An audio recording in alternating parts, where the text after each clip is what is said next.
A unified national market means one that standardizes rules and regulations across different regions and sectors of China.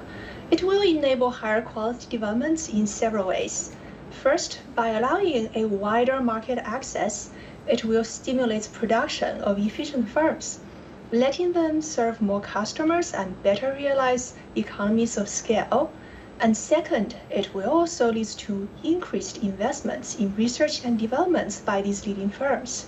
Because with more customers and more output, the return from investing in research will hike up.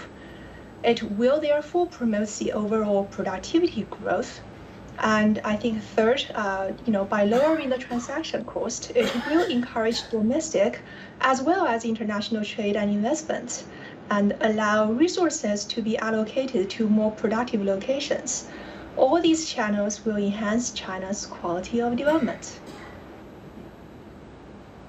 Right, and based on what you said, China actually defines a unified national market as a highly efficient, rules-based, fair and open. Then how will such a market impact the decisions of foreign investors, and what are the obstacles to be overcome in that regard?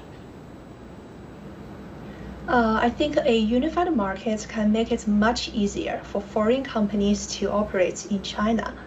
If by coming to, say, any city in China, a multinational company can easily access the entirety of the vast Chinese market, its profits will be much higher than otherwise. Also, in their daily operations in China, these companies would only need to understand and comply with one set of rules and regulations, rather than, say, different ones for each region. And this can lower the cost and complexity of doing business in China, making it a more attractive destination for foreign investment. There are obstacles, of course. These include local protectionism and market distortions. For example, entry barrier into certain regions established by local governments to protect their own firms and tax revenue.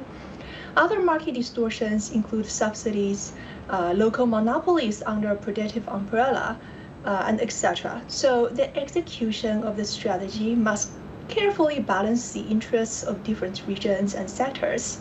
I should add also that this is not only important for foreign investors, it will benefit Chinese firms as well as foreign firms. Well, Jiao, you mentioned there some of the obstacles to this. So let's consider the economic uncertainties due to geopolitical conflicts. What can China's unified national market contribute to the global marketplace? Well, it's a very interesting question that you asked, because people sometimes interpret the dual circulation as a gesture to, say, move away from an outward-oriented economy. But in fact, as I consider it, the domestic market's integration is international integration as well.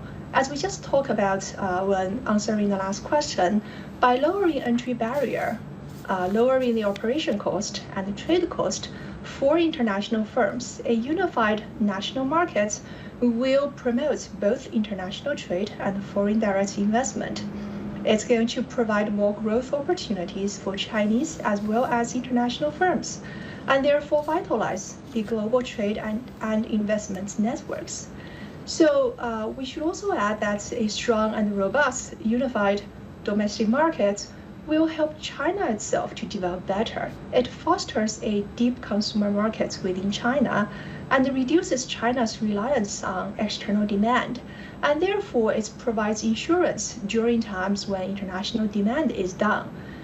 As China is a big part of the world economy, a stronger and more stable China will be good for the world economy. So I think on this particular reform agenda, China's interest is perfectly aligned with that of the global economy.